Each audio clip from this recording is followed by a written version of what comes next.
So what were they protesting? Was it simply a Jewish hate fest hating on Christians? No, so again, so the way the Isaiah62fast.com is advertising, yes, Mike Bickle, who's the founder of the International House of Prayer, it's not an International House of Prayer sponsored event. It just happens to be that it started off with the International House of Prayer with Mike Bickle and has a designated non-denominational attachment website for anyone to join in a prayer for Israel. And it's based upon Isaiah 62.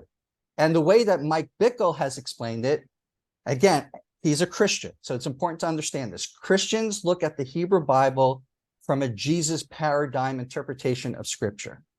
Okay, Jews obviously don't, but Christians do. So when they're reading Isaiah, they're going to read it from a Jesus perspective. So when they say watchmen on the wall would be placed in Jerusalem, they're interpreting watchmen as intercessors, people who are praying for Israel. And they're doing this nonstop until Jerusalem will be a praise unto the world. Okay, so if you look in Isaiah chapter 62, verses 6 through 7, for them until Jerusalem will be a praise unto the world, again, from a Christian point of view, they're looking at this from a point of view of Jesus' second coming. Now, Jews who are reading Isaiah 62 obviously are not reading from the viewpoint of a Jesus paradigm. They read this and they're just saying, well, yes, there will be a time that watchmen will be on the wall and Jerusalem will be a praise on the nation, but they're not looking at a point of view about Jesus' second coming. Okay? So I think it's important to first understand how Christians interpret scripture. That's number one. Number two, not every single Bible-believing Christian supports Israel. Right? So I think this is important. When we talk about evangelical support for Israel, it's not just the evangelical non-denominational world that's supporting Israel. You do have people within the Catholic world, people within the Greek Orthodox world, people within the mainline Protestant world who do pray for Israel. This initiative happens to be starting with someone, what we call in the non-denominational world. They're not affiliated with the Lutherans, the Presbyterians, Episcopalians. It's a grassroots movement to pray for Israel. Now that in itself is a miracle from my point of view, for Christians even to think about Israel. And Mike Bickle in his video is saying that the reason why most Christians don't think about Israel is because replacement theology for the last 1900 years has been part of the theology of the church, meaning because Jews rejected Jesus, therefore they are no longer covenanted by God, the covenant of Abraham, Isaac, and Jacob. And only in the recent 120 years and 130 years of the beginnings of what we call Christian support for Israel, all of a sudden, more and more Christians are getting this calling to support Israel, even though they have never engaged with a Jew. They don't know the history of institutionalized church anti-Semitism against the Jewish people. All they know is, hey, there's a movement to pray for Israel. Israel is important to God.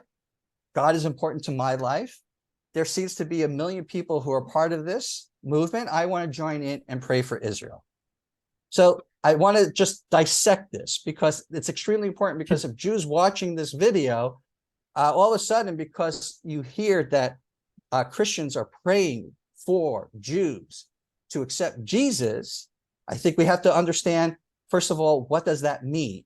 Okay, I want to open up that before you jump in. I know you want to open up the can of worms. I always want to open up. I know you want to open it up, but if without okay, that's the can of worms. That's the can of worms. One of the reasons why I want to do it is because that's what the Orthodox Jewish protesters explicitly stated as the problem they had.